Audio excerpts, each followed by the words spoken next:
Hi everyone, Brybone here, back with another video, and today we're going to do some phishing. We're going to do a little bit of scary phishing here for Halloween. We're going to phish a user even though they have multi-factor turned on. So we're going to successfully phish a user that has multi-factor turned on. This is something a lot of people say is theoretical. It's not. I'm going to show you how to do it. We're going to use a tool called EvilGoPhish. EvilGoPhish is a combination of GoPhish, which is a phishing framework written in Go, pretty cool little phishing framework, and a tool called Evilginx2. And so the combination of those tools, you get EvilGoPhish, right? So it's really just a tool that helps you set up all the pieces of EvilGoPhish, the different pieces of GoPhish and the different pieces of Evilginx2, and it helps you get all that set up. Most of the time you're sending your emails through SendGrid, so they look real, helps you get real certificates out there. So it's a really cool framework. So let's take a look at it.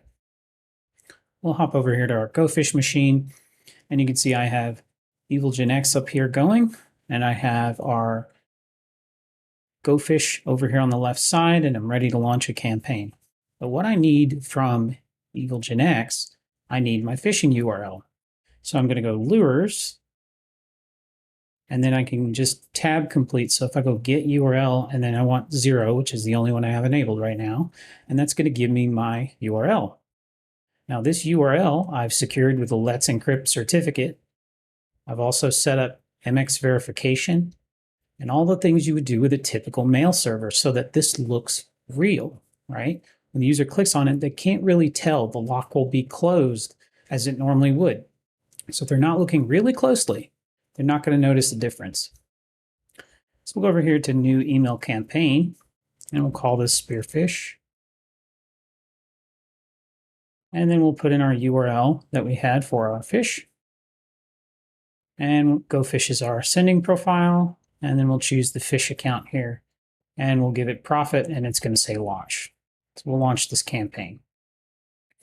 So that's going to send out an email to our victim over here. And we should immediately have an email here, and we do, and it says, "Dear HackMe, someone in Bogota, Colombia attempted to log into your account several times. Please log into your account and reset your credentials." Well, a lot of users will believe this because it looks kind of like the Microsoft account email. And if you look at the here link, notice this doesn't look like a really weird link. It's long, but it's an MX verifier link, and a lot of people have seen these before. It also matches close enough to the URL that they won't be suspicious in some cases. Of course, you're always going to get, some people that report it, but if you're successful here, you'll be able to phish through a user that has multi-factor enabled. So let's go ahead and click our link. And this is the account from Evilginx2. So this looks just like Office 365's login. It really is very, very accurate. So I'm going to go ahead and forget this, and I'm going to sign in one more time just to make sure everybody understands we're doing this clean. So I'm going to use my SANS account. So we'll do thealmond@sans.org. And then I'm going to get my password over here. And we'll paste that in. Sign in. And it's going to make me approve an Authenticator request now. So I'll go ahead and approve that down here on my watch. And in a second, you'll see, I'll just say stay signed in. And then it's going to tell me, hey, it didn't go through. So a lot of users aren't going to notice this, right? They'll just hit that because what I did is I redirected them to this. So it just redirects them again. It doesn't all sign them in, but it redirects them again. Now you have captured the storage cookies or the cookies that they need for this session. And that's what Evilginx does. And that's how it works. So even after they've authenticated, you've captured what the browser keeps in it to allow you to authenticate. So let's hop back over here to GoPhish. And we can see, yep, I've captured a whole bunch of stuff, right? All authorization tokens captured. So what I can do now is I can look at my sessions. So if I click here, go sessions, just like this, I can see I have an Office 365 Phishlet. I have the password, and then I have the remote IP, and captured. So now I can type in sessions and I can get what I need to authenticate to this website. So we'll go sessions 34. We'll hit enter. And then we have this long thing of code. This is what we need. This is what we need to import into the browser. So we'll go over here. I'm going to open a new page. We will go to office365.com.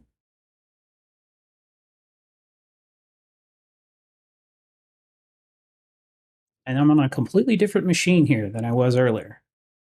So now I can go to login.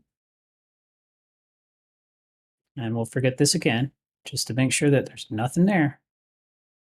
We're going to go over here to cookies. This is Cookie Editor. You can download this, import it into Firefox, and then we're going to go import. We're going to take all of this code over here, copy it. Probably have to reopen Cookie Editor. Import one more time, and you paste the JSON there. And then you hit import, close it, and then you simply refresh the browser, and you're in as that user. So this is how you successfully phish through a user that has multi-factor enabled with Authenticator. I just completely did my own account there. That's my Sans account that I phished out. And it's really cool, this setup.